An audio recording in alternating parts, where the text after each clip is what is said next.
আসসালামু আলাইকুম viewers, welcome to my YouTube channel. এই ভিডিওতে আমি আপনাদেরকে রসগোল্লা তৈরি করা দেখাবো। তো এর জন্য আমি প্রথমে দুধটাকে জাল দিয়ে নিচ্ছি। দুধটাকে ভালো করে জাল দিয়ে নিব। তারপর এর মধ্যে লেবুর রস অথবা আপনারা ভিনেগার দিয়েও এটা ছানাটা তৈরি করে নিতে পারেন। তো আমি এখানে লেবুর রসটাই দিয়ে নিচ্ছি। গরম দুধের মধ্যেই কিন্তু আমি চুলার মধ্যেই ছিল আমার দুধটা, তারপর এর মধ্যে আমি লেবুর রসটা দিয়ে দিচ্ছি। আপনারা দেখতে পাচ্ছেন ছানাটা হয়ে গেছে। এখন আমি এটাকে উঠিয়ে নিব। আপনারা এখানে একটা পাতলা কাপড় দিয়ে নিয়ে নিতে পারেন। আমি এখানে টিস্যু ব্যাগগুলো নিয়ে নিছি। এখন ছানাটাকে ছেঁকে নিব, ভালো করে পানিটা ঝরিয়ে নিব।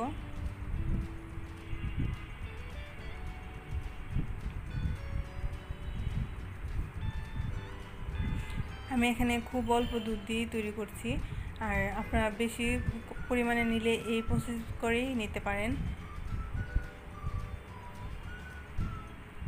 এখানে আমি এখন ছানাটাকে ভালো করে মেখে নিব।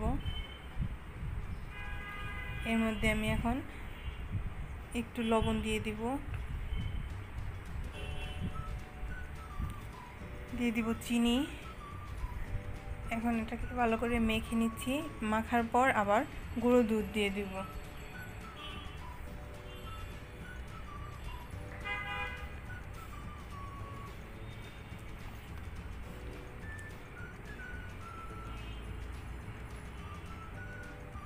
এগুলো কিন্তু সবগুলো একত্রে ভালো করে মিশিয়ে নিতে হবে।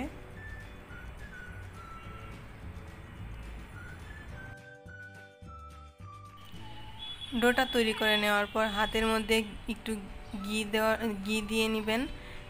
ঘিটা দিলে শেপটা সুন্দর হবে মিষ্টির। এখন আমি এই যে ছোট ছোট করে রসগোল্লার সাইজ করে নিচ্ছি। আমি এভাবে করেই সবগুলা গোল গোল করে বানিয়ে নিব।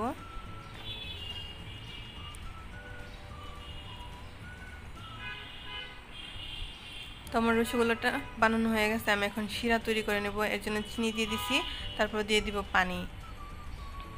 আমার শিরাটা কিন্তু অতিরিক্ত ঘন হবে না, আবার পাতলাও হবে না। আমি 2টা এলাচ দিয়ে দিছি।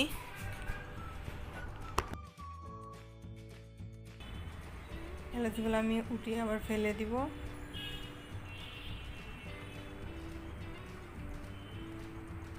এখন পানিটা কিন্তু শিরাটা আমার ভালোভাবে হয়ে গেছে। এখন আমি এর মধ্যে রসগোল্লা দিয়ে দিচ্ছি।